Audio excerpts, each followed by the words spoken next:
Greetings, salutations, and welcome, sales and marketing professionals, to Making Sales Social Live, coming to you from the Social Sales Link virtual studios. I'm Bob Woods of Social Sales Link. Some people call me the LinkedIn Sherpa. Now, normally, my LinkedIn partner in crime, Bryn Tillman, is with me, but today we have a special guest. He's been on Making Sales Social Live a couple of times, and he's back to talk AI with me today. So with that, please welcome Gunnar Hood of WSI World. How's it going, Gunnar? Hey, wonderful, Bob. Thanks so much for having me. This is a fun conversation I think we're going to have about AI. Yeah, 100%. Welcome to Making Sales Social Live, as we share LinkedIn and social selling training, strategies, and tips that will have an immediate impact on your business. Join Bryn Tillman and me, Bob Woods, every week. Making Sales Social Live. This is the recorded version of our weekly Making Sales Social Live show. I'm so looking forward to this. It seems like I've been doing nothing but talking about AI lately, which, considering the fact that Social Sales Link in general and myself in particular, we're really going to be diving into AI in 2024, and it's kind of the wild west, but at the same time, it's going to be a lot of fun. Just hopefully there won't be any bullets flying. So with that, writing prompts for generative AI, that's your ChatGPTs, your Claudes, and so on.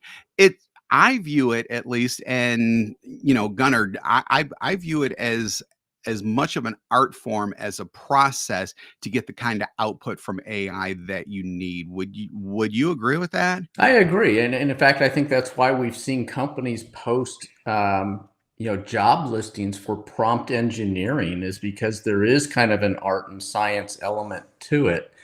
And I think if you look at it at the highest level, one thing that we talk about with our clients is generic questions get you generic responses. Specific questions get you specific responses. Garbage in, garbage out. Absolutely. Yeah, I Exactly. could not agree more with that. And man, thinking about being a prompt engineer full time, I'm not a geek, but man, I could geek out to that so easily. It sounds like a dream job. But of course, with dream jobs, I'm sure that there would be some crap involved with that too.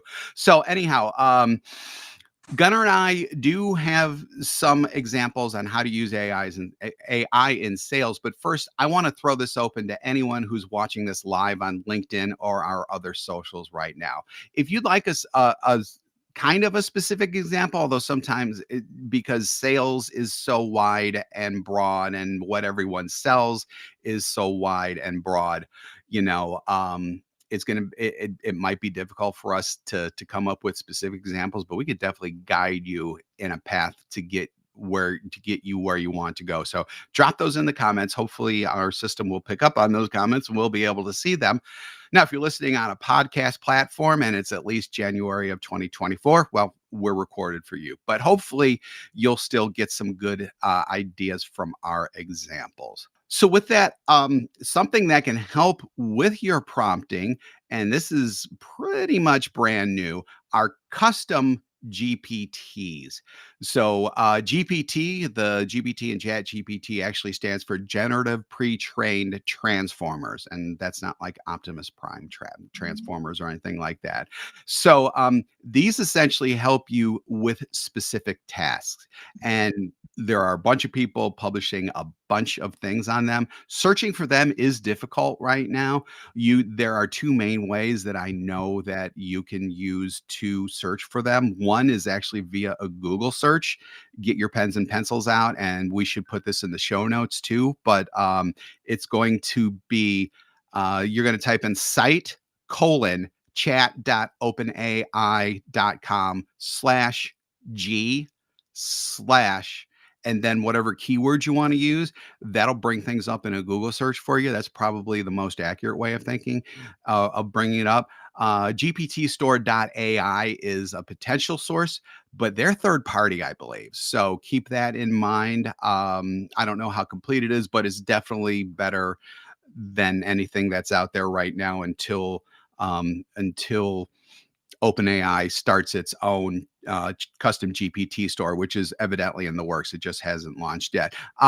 Gunnar, what do you think about custom GPTs in general? In general, I think there's a lot of potential for these things. And in fact, if people are just wanting to explore them and they have access to the paid version of ChatGPT, you can use the Explore button and see some examples that they've put up there. One is like right now for gift ideas for Christmas. That if you're looking for that, that's there. They have one that just accesses the web, and I think it's to what you mentioned. They're about specific tasks.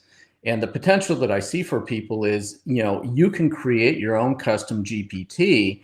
And the way to think about that is if you find yourself doing certain tasks repetitively over and over again that are knowledge based, it's a great opportunity to say, why don't I create a custom GPT? Because it can have pre-trained instruction sets about how I approach something. And then all I have to do is just modify some inquiries. I mean, there's even one in the example store about parents helping their kids with ninth grade math, and it's got 4 pre-trained questions, but you can ask it anything. It'll help walk you through the math example. So I think there's a lot of potential here for it. And, if you remember the App Store for iPhone when it came out in 2007, there was very little there except a flashlight to start with. But look how it's grown over time. And I think the same thing's going to happen with ChatGPT. Yeah, without a doubt, without a doubt. And for those of us who are with us live right now, I do have that string that I just mentioned, that string for Google to look for specific ones in the what the heck do you call those? Captions. That's what you call those. So that is in there. It does work. I did a generic kind of one just for sales, and like almost 900 of them came up. So there's a lot of them out there, folks. So keep that in mind as well. So the next thing that I want to just touch on really quickly on AI is AI in LinkedIn. So if you have a paid account, there is some AI capability there. Now, Gunnar has tested it a little more than I have, it sounds like, because I've tested it on a couple of things in the just in the profile. It's not really good. I don't think there yet. Obviously, it's going to evolve, and LinkedIn and Microsoft are going to make that evolve too. So I'm sure that it's going to get much better. Gunnar, you've done some testing on it too. What are your thoughts on it? Yeah, I think my comment is it's not quite ready for prime time when it comes to profile enhancement, whether that's your headline or your about section. But if you don't have access to other AI tools, it's a starting point. And we often talk to our clients about what we call the human in the loop. And that means use AI for brainstorming, but don't make it the definitive answer to things. You want to finesse it and tweak it. And Bob, you always encourage people to read it out loud in their own voice and see, does that sound like me? Because that's an important element. But I've also used LinkedIn's AI feature when it comes to posting. And where it's done an okay job is if I'm putting up an event on LinkedIn and I just give it some details, it will kind of embellish on that for me and require very little massaging. But for more, I guess, larger content pieces, I think it's, again, still a work in progress, and I'm not ready to trust it entirely to do those things for me. Absolutely. So, Bryn, who is actually with us in I was going to say in spirit, but it's a little bit more than that, and that just sounds kind of creepy too. But she is with us, and she just typed in LinkedIn plus authentic AI equals 2024 success. That is 100% true. And Gunnar just mentioned what I talk about all the time is just reading stuff out loud. That in and of itself brings so much authenticity into whatever it is that you're outputting, because you don't want to sound like ChatGPT. Everyone nowadays is coming up on content, no matter where it exists, where we know it's freaking AI driven. If you take something from ChatGPT or Claude or whatever, and you don't read it out loud, you are doing yourself a disservice, not only with that immediate message, but people are also going to be suspect of anything that you put out in the future, because they're going to think that you're copying and pasting. You can't have people do that. And that's just that's just very top level too. So I would absolutely encourage people to be authentic. And that's something that we're going to be talking about over and over and over again. So I'm not going to really belabor that thought too much. Something that came in from Chris Branch, chain of thought promoting style is a true game changer. Yeah, so I believe that what he's talking about is prompting isn't just one prompt. So you have to go back and sometimes you have to ask it to clarify. Sometimes you need to ask it to reword. Sometimes if something comes out perfectly, but then you have other things based on what that initial prompt was, you go ahead and just have a true chat with it. So keep in mind one thing when it comes to chats within ChatGPT. Every single time you start a new chat, and I use sci-fi because I think it's the easiest example, you're creating a new universe. So it's not going to refer back to any other chats that you have done in the past. You are creating a brand new universe when you start a new chat. Now, within that universe, you can build whatever you want to, but then to my knowledge, at least, you can't go back and say, hey, remember that chat that we had 2 months ago? Let's build on that a little bit more. No, you can't do that. You actually need to go back to that chat that you had 2 months before and then add into that, which you can do. And I've done that before. But, just keep in mind that every chat is its own little universe. Yeah, when we were talking about this in group coaching the other day, Bob, I made reference to the fact that there's a reason it's called ChatGPT and not Ask GPT. Yep. Because I think, as Chris pointed out, it gets better with a chain of dialogue, and their responses allow you to respond back. And if you haven't tried the voice version on your phone, it's like having a real conversation. And I think you'll find that the output just gets better as you have that dialogue. Yeah, 100%, 100%. So the next one, this one's kind of this one's a little more specific. So Sean Doherty asks, how about prompts for fundraising for a cause? So this one's interesting. I mean, because fundraising is essentially sales. So, but at the same time, there's a little bit of a different spin on things. So, I mean, at its core, it's sales, but at the same time, there is much more involved with that. So, just like any other thing that you do with ChatGPT, you really need to have a way of asking things. So before we get into specifics with this one, I just want to encourage people to go to socialsaleslink.com/crisp, CRISP. We actually have an ebook that I wrote is about the CRISP model that will definitely help you get started with using the best prompts the first time around so that so that your chats with ChatGPT are always focused and hopefully giving you exactly the type of output that you would like. And then Gunnar has an ebook out as well that can definitely be a benefit. Yeah, so our book is called Unlocking the Potential of ChatGPT and AI, and it includes a lot of examples of prompting for various industries.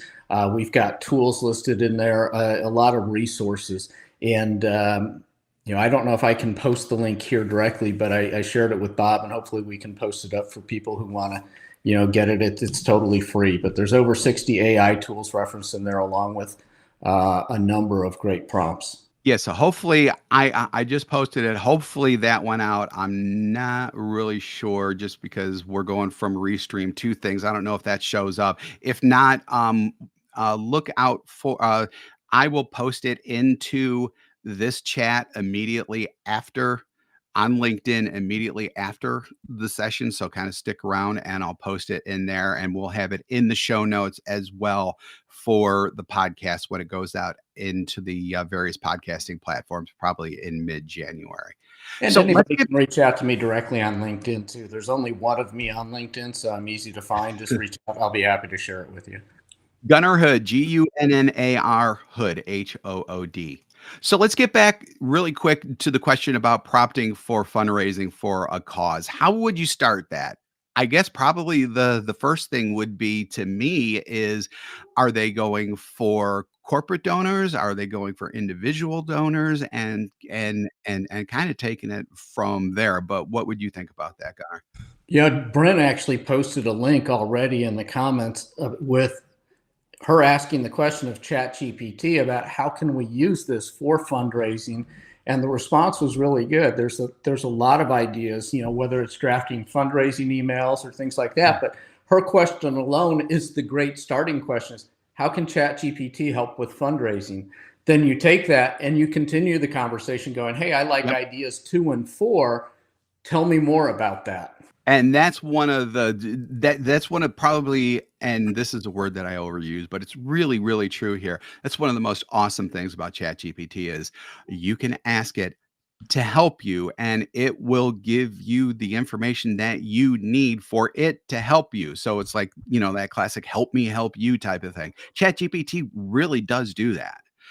And then there are even some extensions, or what are those called, that actually also help you develop prompts as well. But ChatGPT, just in its kind of raw form, can help you with prompting as well, so that you get what you need out of it. And I do think that with my ebook and Gunnar's ebook, you can definitely take yourself even farther with that. I mean, because even within fundraising, there are all different types of scenarios. And like I said, just starting out with who's your target audience? Is it individuals? Is it corporate? Are you running dual tracks? If you're running dual tracks, how are you doing that? I mean, there are so many different things and permutations. As someone who's in fundraising, I'm sure you know about that. So, specificity is always very, very welcome, because if you give ChatGPT a general question, it's going to run wild. So one of the prompts that we share in our ebook is called the "What Other Details" prompt. And what that means is sometimes you don't know exactly what questions to ask or how to structure that prompt. So if we started with the one that I just shared for fundraising, how can this help me? You can augment that prompt with this to say, what other details do I need to provide ChatGPT to ensure maximum success? And what's going to happen is it's going to evaluate that, and it's going to come back and ask you additional questions. And it may say, are you doing corporate fundraising? Are you doing private fundraising? What is it? And so it's asking for information to help it give you a better response. Yeah, absolutely. 100%. And Bryn does what I do. So this is one of the reasons why that we are LinkedIn partners in crime, and now maybe even AI partners in crime. So and this is like definitely we like starting with a conversation prompt around who I am and what I do and what I am looking specifically from ChatGPT, and then building on that. And that's a great way to look at things, is because, like I said, each time you are starting a chat with ChatGPT, it's an entirely new universe that you're creating. So it may seem redundant to do this every single time in a new chat, but it's not, because otherwise it's not going to know who the heck that you are. Yeah, and in this case, you could start the conversation with, assume you are a professional fundraising expert and somebody has come to you looking for advice about raising funds for this type of an event. What suggestions would you have? Right. You ask ChatGPT to play a role, and that's actually part of the CRISP methodology. Again, that's socialsaleslink.com/CRISP. I sound like an AM DJ at that point, but it actually works out, and it's true at that point. So just to let everyone know, CRISP stands for the C is for context, R is for role, I is for inspiration, S is for scope, and P is for prohibition. So all of those are definitely explained in the ebook, but using all of those, and you don't even need to use those like each and every single time. You can split those up depending on how the chat's going. But all of those will definitely help you build the very specific prompts that will get the best information for you out of Chat GPT. And don't sleep on the P for prohibition. So sometimes you need Chat GPT to exclude things. So like in the example in the ebook that I have, this is the salesperson involved is selling IT services, but they don't sell website design. They don't sell website development. Some shops do that, other shops don't. So sometimes you need to tell it to exclude things as well as include things. Yeah. I see a great question in here that says, have you seen AI utilized well Yeah, for I wanted seller to get practice role play? And it's a great timing on the question because I was speaking to a group yesterday and I brought up an exact example of this where if you have your sales practices documented, say like in a spreadsheet or something like that, and you have the paid version of ChatGPT, you can upload those as a reference and say, these are the components of a sales conversation that we're looking for. And then you can upload the transcript from a recorded conversation and ask it to apply those standards and evaluate that sales interaction and score it for you. So whether you're the individual looking for just personal coaching or you're a sales manager looking to coach your people, this is a way to, begin doing more or evaluating more conversations. Obviously, if it's, out in the field and the conversation is not recorded, that's hard. But if you're on Zoom or things like that, it's a very easy process. And it's a great way to start formalizing, feedback and coaching opportunities. 100%, 100%. So here is actually an example from Brian Holquist about how he used ChatGPT. So he said, I used ChatGPT to generate a development/use case account expansion matrix for me yesterday and was pretty blown away. And also, he says sometimes he forgets to utilize AI for more than email drafting. And I mean, it's it's amazing just how complex of tasks that ChatGPT you could just flying out. Well, maybe not quite like that, especially if it's having problems like it did yesterday for a little bit. But still, it's so much faster than you either doing it yourself or giving it to someone else to do it. I mean, the speed alone is worth the $20 a month for ChatGPT 4.0 in my opinion. And that's a great example of like a much more advanced use of ChatGPT for that type of thing as well. What do you think about that, Connor? Yeah, I absolutely agree. And I see, Bob's got a specific example of that, how it applied to, meal planning. I was sharing with this group yesterday. I actually went to my refrigerator the other day and took a picture of the contents. And I told ChatGPT, I've got chicken. I want to, what are some ideas based on what you see in my refrigerator that I could make for dinner? And it came back with two examples. It says, I see you've got honey and mustard. You could do a honey mustard glaze, chicken recipe, or you also have a lot of vegetables. So maybe think about a stir fry as an option. And, if I wanted to go either one of those paths, I could say, okay, give me the actual recipes. Yeah, 100%. And if you're with us live right now, you can see this. If not, I'll say it for the podcast audience. But Bob actually has something that's pretty similar to the crisp formatting in terms of how he structured the question. So persona plus context plus task plus format plus tone, and then he asks the question. He sets it up. You're a mother of two preschool children who is finding it difficult to prepare meals that are both appetizing and healthy for your children. List 10 simple dinner recipes that can be prepared in less than 30 minutes. And then he even goes on to say, present the list in a table format that includes the meal name, preparation time, cooking time, ingredients, directions, and servings.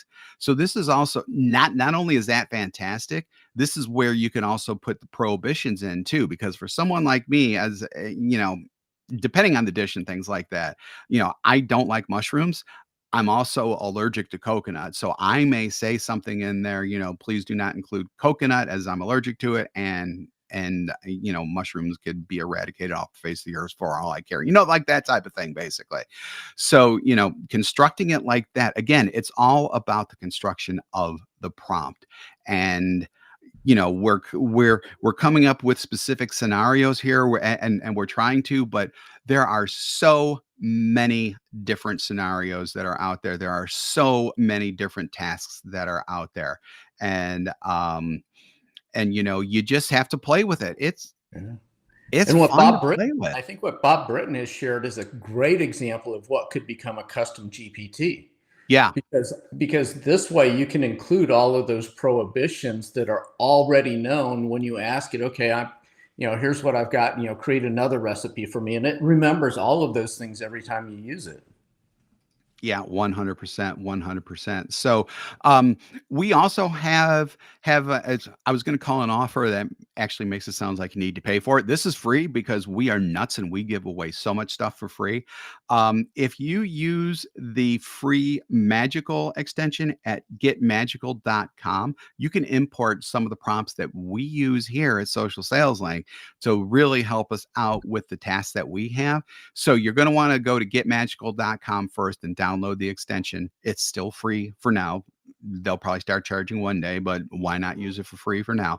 Getmagical.com and then go to socialsaleslink.com/chatgpt to actually get the prompts that we use to load those in there and then really use them effectively. With that, we're coming up on time here pretty quick.